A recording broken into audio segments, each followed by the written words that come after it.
Bismillah ar-Rahman ar-Rahim. Monsieur le secrétaire perpétuel de l'Académie des Royaumes du Maroc, Monsieur le Président, je suis doublement honoré aujourd'hui de participer à cette rencontre. D'abord parce que c'est la première fois que je participe à une activité de cette illustre institution qu'est l'Académie des Royaumes du Maroc, et puis parce que c'est fait en hommage à un des pionniers de la médecine et de la santé au Maroc, le professeur Berbiche. L'honneur m'échoit également de faire ça en présence de ceux qui ont marqué l'évolution que je vais présenter, qui ont contribué au développement de la politique sanitaire, pour ne citer que le professeur Moulay Tahar Alaoui, professeur Chkili et d'autres qui sont dans la salle. On m'a chargé de résumer, de présenter l'évolution des défis des politiques de la santé de 60 années en moins de 30 minutes. C'est en soi un défi. C'est pour cela que je me suis référé aux historiens qui ont l'habitude de résumer l'histoire en peu de temps, en peu de mots.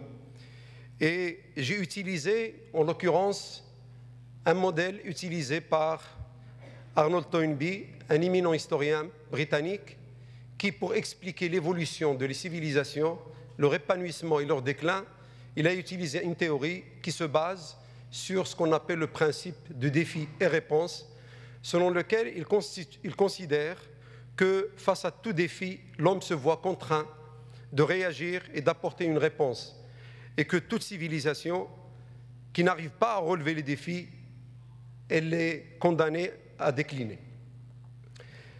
Donc, bien sûr, l'application dans l'évolution du secteur de la santé a été régie de la même manière, par des défis auxquels il y a eu un certain nombre de choix politiques qui étaient pris.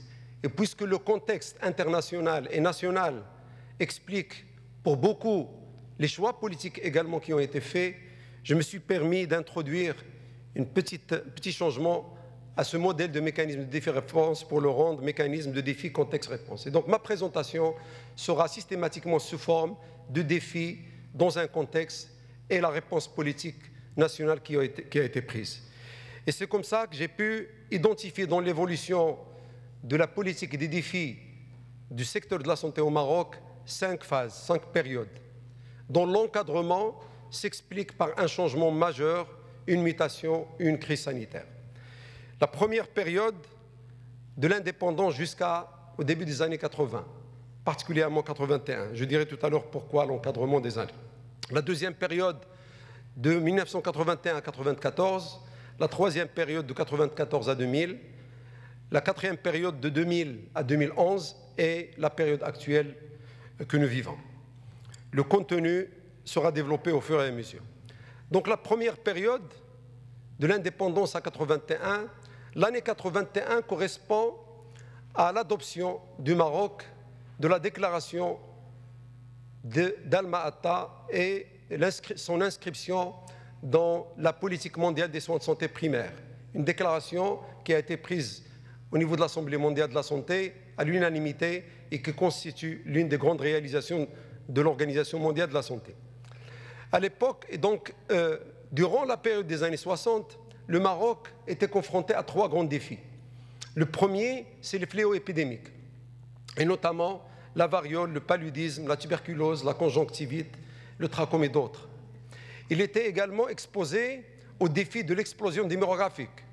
Nous avons inscrit à l'époque un taux d'accroissement de 2,95 par année, et la moyenne de membres par famille était de 7,2, l'indice synthétique de fécondité. Le troisième grand défi auquel était confronté le Maroc au lendemain de l'indépendance, c'est la rareté des ressources nationales marocaines. Sur les 1066 médecins qui exerçaient en 1956, à peine 35 étaient des médecins marocains. Et sur les 362 pharmaciens, à peine 45 étaient des pharmaciens marocains. Le contexte national et international de l'époque était caractérisé par un certain nombre de mouvements mondiaux. Le premier, c'est la politique démographique. Et qui, pour la confronter, la communauté mondiale s'est mobilisée à travers un certain nombre d'accords, la création d'un certain nombre d'institutions pour faire face à la maîtrise la nécessité de maîtriser les naissances. Je rappelle que la pilule a été découverte en 1956, elle a été commercialisée en 1960 et que le Maroc était un des premiers pays signataires parmi 12 pays qui ont signé la déclaration sur la population. Parmi 12 pays, il y avait le Maroc, la Tunisie, l'Égypte, la Syrie et d'autres pays.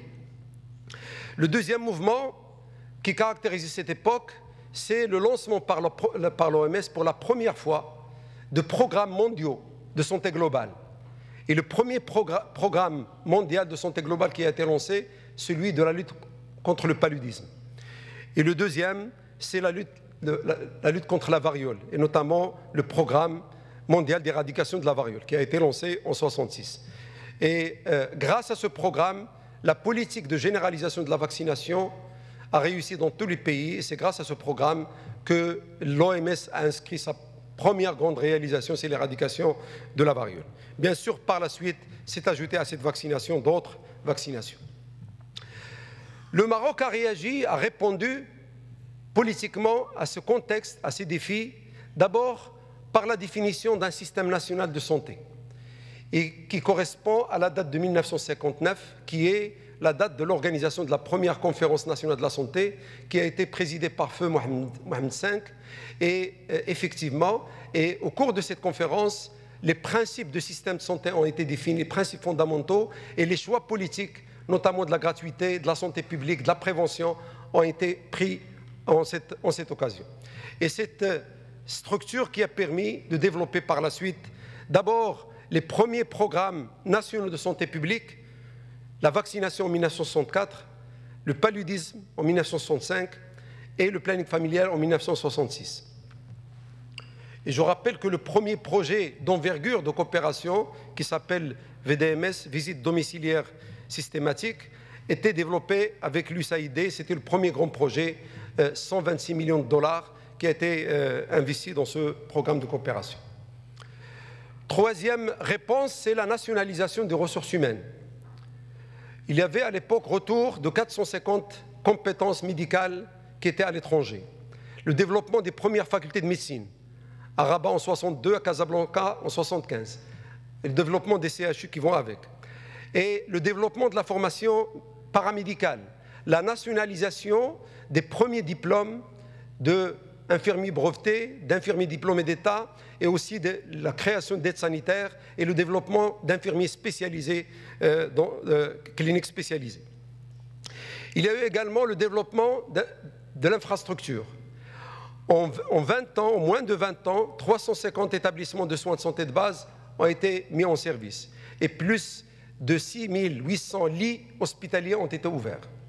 Et enfin, et ce n'est pas des moindres, l'année 65 a connu la naissance d'une industrie qui maintenant fait partie du paysage des acquis du Maroc, qui est l'industrie pharmaceutique.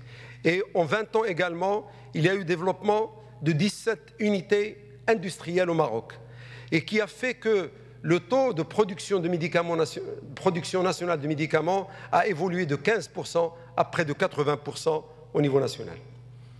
Et donc c'est pour ça que nous considérons que la première phase, qui est encadrée par l'indépendance et de l'autre côté par un choix mondial de la politique des soins de santé primaires, peut être considérée comme la période de mise en place d'un système national de santé avec ses structures, ses choix politiques et les premiers programmes nationaux, la création des premières ressources et la première industrie médicale, pharmaceutique et bien sûr les premières grandes ressources nationales.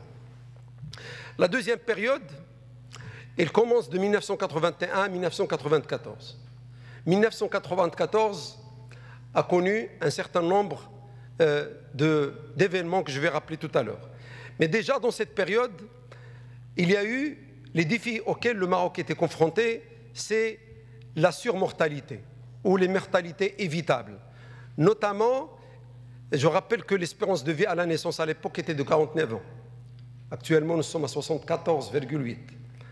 Le taux de mortalité infanto-juvénile, 138. On est à 30 aujourd'hui. Le taux de mortalité maternelle était de 359 pour 100 000 naissances vivantes. Nous sommes à 100 aujourd'hui. L'autre défi était les maladies endémo-épidémiques qui émergeaient par des aires géographiques, la méningite, les infections respiratoires aiguës, la leishmaniose et d'autres. Le Maroc va connaître en 1986 les premiers cas de sida, cette pandémie qui va évoluer par la suite et qui va nous amener à créer un programme et des politiques. Et enfin, la problématique de l'accès géographique aux soins commençait à se poser de plus en plus de façon aiguë. Le contexte national et international non médical était également caractérisé par, comme je l'ai dit, la déclaration d'Alma-Ata 78, à laquelle le Maroc a souscrit, et la naissance de mouvements des soins de santé primaires. Toutes les communautés internationales, toutes les instances appuyaient cette politique des soins de santé primaires. Il a été également marqué par la naissance de la politique d'ajustement structurel, qui a fait qu'il y a eu un ralentissement de la production des ressources humaines et le développement d'un certain nombre de contraintes. Et aussi, cette période a été caractérisée par une initiative mondiale sur la maternité sans risque, qui va nous amener également à créer un programme sur la maternité sans risque, et une initiative mondiale d'éradication de la polio, qui va également nous amener à développer, au début des années 90, un programme pour l'éradication au Maroc de la polio. Les réponses politiques par rapport à ces défis, à ce contexte, étaient d'abord la consolidation des premiers acquis, c'est-à-dire les premiers grands programmes de santé que le Maroc a mis en place et qui ont donné des succès. Et le Maroc en a profité pour aller encore plus loin, notamment en matière de planning familial. 2 autres phases du même programme a été développée en collaboration avec l'USAID. La vaccination va connaître l'élargissement vers d'autres vaccins et l'organisation en 87 des premières journées nationales de vaccination, et enfin en 92 la signature par Sa Majesté le roi Hassan II avec le directeur général de l'UNICEF d'une initiative. Nous étions le premier pays au niveau mondial à engager une initiative d'indépendance vaccinale, et c'est elle qui explique pourquoi le Maroc est indépendant et elle a fait ce grand succès en termes de vaccination. Il y a également les nouveaux programmes ont été introduits pour faire face aussi à ce que j'ai dit, les maladies endémo-épidémiques. Et donc, en cette période, le Maroc comptait 18 programmes nationaux. L'adoption de la politique de maternité sans risque, avec la création d'un programme qui s'appelle le programme de surveillance de la grossesse et de l'accouchement.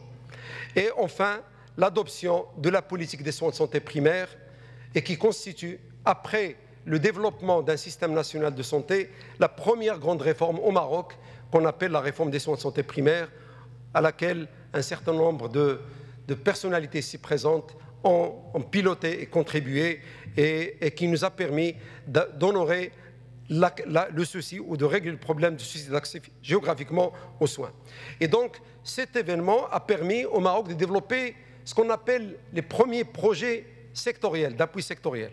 Avec la Banque mondiale, c'est des sommes importantes et qui ont permis le développement et l'extension de l'infrastructure sanitaire, notamment au milieu rural. La réponse politique également, cette fois, concerne le secteur privé, puisque en 1985, Sa Majesté le roi Feu Hassan II a fait un discours, et un daïr est venu par la suite pour organiser l'ordre national des médecins. On était dans 2 ordres nord-sud pour faire un ordre national unifié et dont les membres sont élus. Et donc c'est le démarrage également d'un grand mouvement au niveau du secteur privé.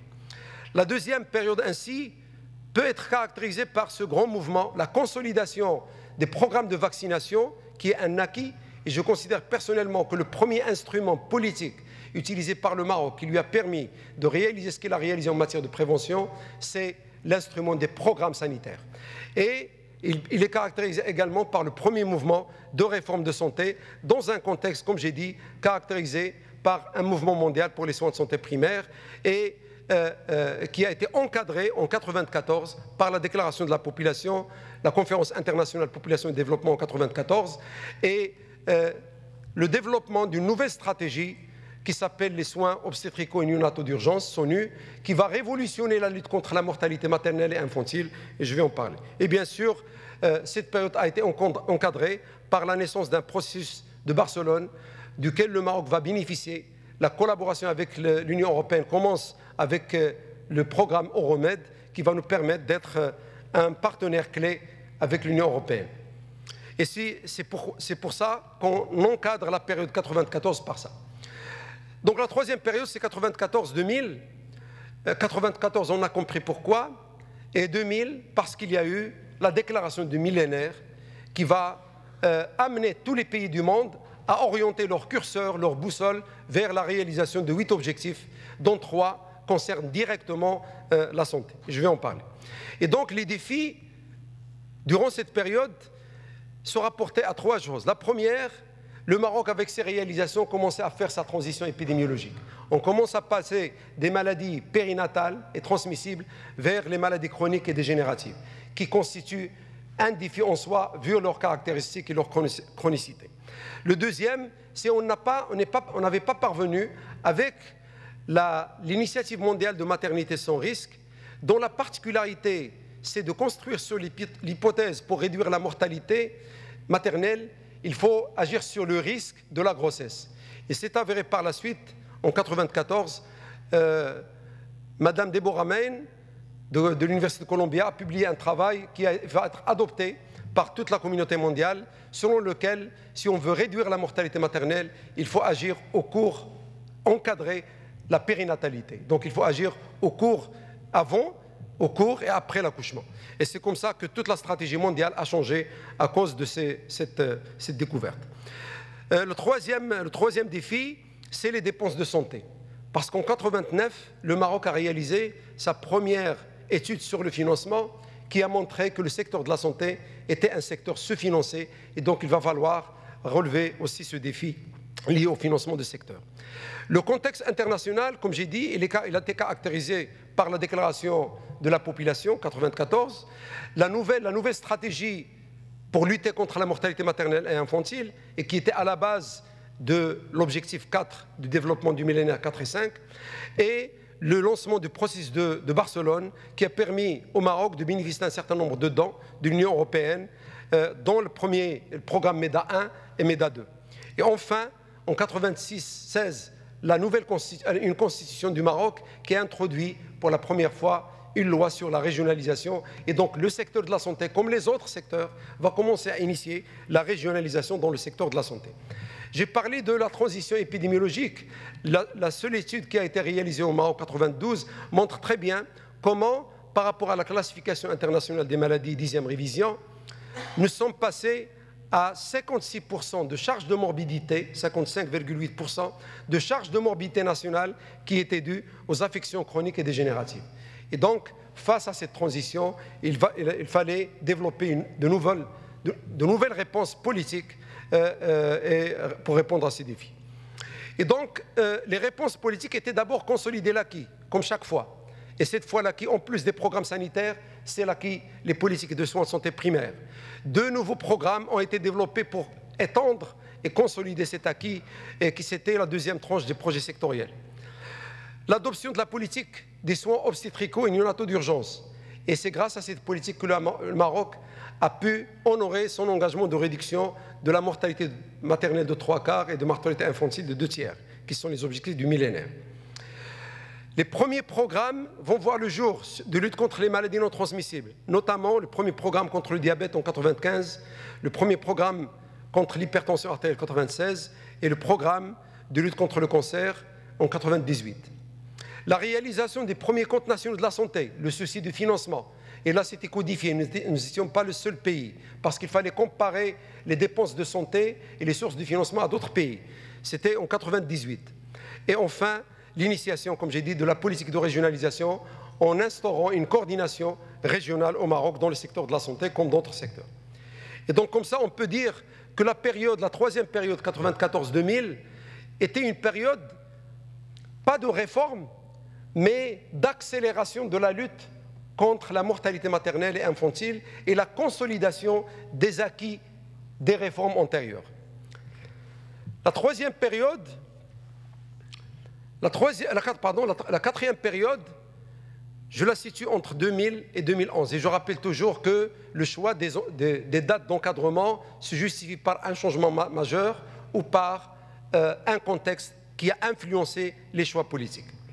Donc les défis, bien sûr, on est à l'année 2000, la déclaration du millénaire apporte 8 objectifs auxquels tous les pays du monde ont souscrit, parmi lesquels il y a la réduction de la mortalité maternelle la réduction de la mortalité infantile, infanto-juvénile et la lutte contre le sida, la tuberculose et le paludisme, identifiés à l'époque comme les principales sources de mortalité évitable au niveau mondial. 6 millions de décès par an évitables parce que les 3 maladies sont évitables en majorité. Donc, deuxième caractéristique, c'est en plus de la surmortalité liée à la mortalité maternelle et infantile, qui était le premier défi, maintenant il y a une surmortalité qui arrive, qui est liée à la transition épidémiologique et donc aux maladies non transmissibles. Les maladies non transmissibles deviennent à cette époque les premières causes de mortalité, notamment les maladies cardiovasculaires et les maladies respiratoires.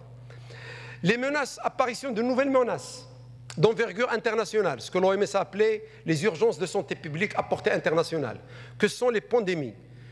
En plus de l'extension du sida, le SRAS a émergé en 2002-2003, la grippe H5N1 et la grippe H1N1, et qui a amené l'Organisation mondiale de la santé à revoir sa réglementation internationale, puisqu'on ne peut plus identifier au niveau de la réglementation internationale 3 ou 4 maladies comme c'était dans le règlement sanitaire international d'avant, mais il faut développer la capacité de pays à faire face à n'importe quelle menace de portée internationale. Le contexte qui entoure la santé était caractérisé au Maroc, bien sûr, par un nouveau règne de Sa Majesté Mohamed VI, la déclaration du millénaire, la naissance du Fonds mondial. Parmi les déclarations de le dernier objectif du millénaire pour le développement, l'objectif 8, instaurer pour la première fois ce qu'on appelle le partenariat public-privé internationaux, et ce qui a amené la création d'un certain nombre d'organes de partenariat international, comme Gavi, comme le Fonds mondial. Le Maroc a bénéficié à partir de... Le Fonds mondial a été créé en 2002, le Maroc a bénéficié du Fonds mondial en 2003. Donc nous sommes parmi les premiers pays à avoir mis en place le Fonds mondial pour lutter contre la mortalité et pour lutter contre l'épidémie du sida. L'état des hôpitaux, les premières études hospitalières, notamment 2, étaient réalisées juste avant 2000. En 1995 et 1997. Et donc les résultats commençaient à être débattus. Et l'état des hôpitaux commence à poser problème en termes de qualité, en termes d'infrastructures et d'équipements. Et enfin, la maîtrise des dépenses suite à la réalisation des comptes nationaux de la santé. Les réponses politiques, c'est d'abord, bien sûr, comme d'autres pays, l'adoption des OMD, des objectifs du millénaire pour le développement. Et donc, l'accélération, un certain nombre de choix politiques et de stratégies ont été mis en place pour développer l'accélération de la lutte contre les 2 mortalités et la mise en place du Fonds mondial en 2003. L'adoption du nouveau règlement sanitaire international. La résolution était en 2005 par l'OMS, il est devenu obligatoire en 2007. Et le Maroc a mis en place tout un plan et une stratégie de riposte face à toute maladie et qui a été développée jusqu'à aujourd'hui. Le Maroc également a commencé à engager un certain nombre de forums pour discuter les questions de réforme, qui ne devenaient pas uniques, une seule réforme, mais qui touchaient à plusieurs domaines. C'est comme ça qu'il y a eu l'organisation en 2006, la conférence nationale sur la régionalisation en santé et le forum national sur les soins de santé primaires. Et enfin, le deuxième mouvement de réforme qui vient d'abord s'appuyer sur la consolidation, comme à chaque fois, comme je le dis, mais surtout mettre en place un certain nombre de composantes de réforme de chantier, d'envergure, dont notamment la couverture médicale de base et donc la résolution de la problématique du financement de la santé à travers la publication d'une loi en 62, la loi 6500, et la mise en place de l'assurance maladie obligatoire et qui va s'en suivre par la suite par les autres régimes.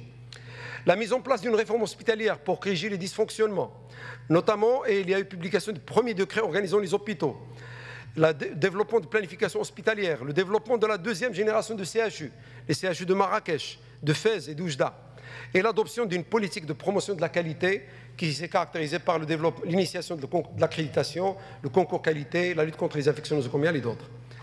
Troisième composante de cette réforme, c'est la mise en place de régions sanitaires et l'initiation de contrats internes entre les régions et les hôpitaux et l'administration centrale. Et enfin, la mise en place d'une 2e génération de projets d'appui aux réformes durant cette période et donc le financement a accompagné ces réformes. Le dernier élément, c'est le développement des programmes. On a maintenant à 2/3, 56% de la morbidité et des maladies non transmissibles. Et donc, il va falloir utiliser l'instrument qui a donné le plus de succès, qui est le programme sanitaire, mais cette fois autour des maladies non transmissibles. Donc, le renforcement du diabète, le développement d'un programme Maroc Greffe Dialyse, et l'année 2005 va connaître la naissance d'une fondation, la Fondation El Slma, qui va changer le paysage de la lutte contre le cancer au Maroc en 2005. Et donc, la 4e période 2000-2011 est caractérisée par la réalisation des objectifs du millénaire pour le développement et l'engagement du 2e mouvement de réforme. Et l'encadrement 2011 s'explique par la nouvelle constitution. La nouvelle constitution qui, pour la première fois, consacre explicitement, dans son article 31, la santé comme un droit fondamental que l'État doit assurer et décliner pour l'ensemble de la population. Et donc, le droit à la santé est devenu un droit, le droit d'accès aux soins est devenu universel par cette constitution. Mais à ça s'ajoutent d'autres défis. Les pandémies qui ne s'arrêtent pas, chaque année, on a une nouvelle maladie. Le changement sociodémographique. Le Maroc, avec la politique de planification familiale, a peu maîtrisé les naissances. L'urbanisation accélère et nous sommes maintenant à plus d'urbain que rural, ce qui n'était pas le cas avant. Et bien sûr, le vieillissement de la population. Les maladies non transmissibles expliquent maintenant les 3/4 de la mortalité nationale, ce qui est un important enjeu et un important défi. Et donc, lorsqu'on analyse l'évolution, on voit d'un côté, au niveau démographique et épidémiologique, les grandes réalisations qu'a réalisé le Maroc en assumant et achevant sa transition démographique et en assumant et assurant sa transition épidémiologique. Mais de l'autre côté, les maladies du progrès constituent, suite à cette évolution, un nouveau défi.